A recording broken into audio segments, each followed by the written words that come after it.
Right now আছি সিরাজগঞ্জ জেলায় national food ভিলেজের সামনে। অনেকটা রাত করেই রওনা দিয়ে গেছিলাম।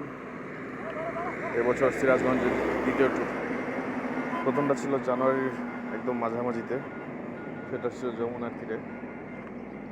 আর গতকাল রাতে বেশ দেরি করে রওনা দিয়েছিলাম, just for a random tour. এখন সময় প্রায় 5:45, অনেকটা ভোর ভোর কুয়াশাচ্ছন্ন ভাব দেখা যাচ্ছে আশেপাশে। এ হচ্ছে ওয়ার্ল্ড সিচুয়েশন।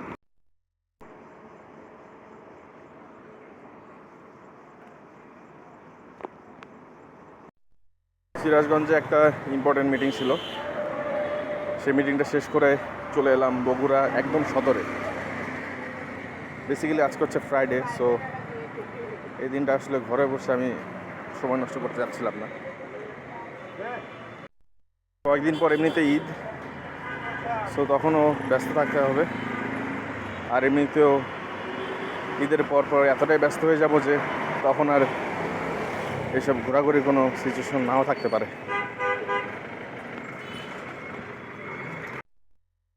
বেসিক্যালি বগুড়া শহরের এই জোনটা অনেকটা ফার্মগেটে গ্রিন রোড কিংবা ধানমন্ডি, এই রোডগুলো দেখতে যেরকম অনেকটা শিয়াঙ্গিকে, রাস্তাঘাট থেকে শুরু করে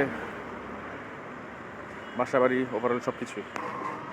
আর তাছাড়া বিভিন্ন হাসপাতাল এবং ব্যাংকের যে সমস্ত শাখাগুলো আছে সেগুলো হুট করে হয়ে দেখলে মনেই হবে না যে এটা বগুড়া, এটা ঢাকা সিটি মনে হবে।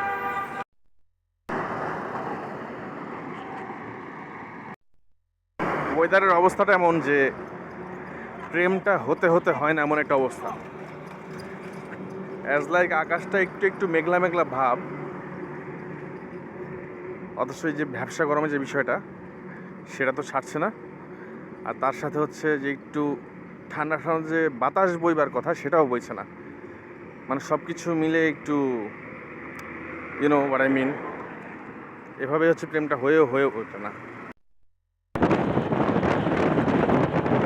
বগুড়া থেকে বাসায় ফেরার সময় দেখলাম আরও চমৎকার একটি দৃশ্য।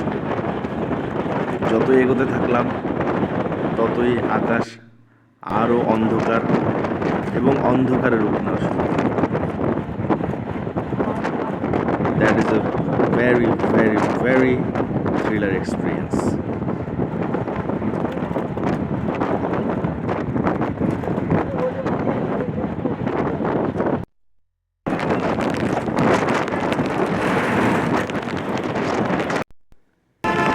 ফাইনালি বৃষ্টির আগমনের মাধ্যমে প্রেমটা হয়েই গেল।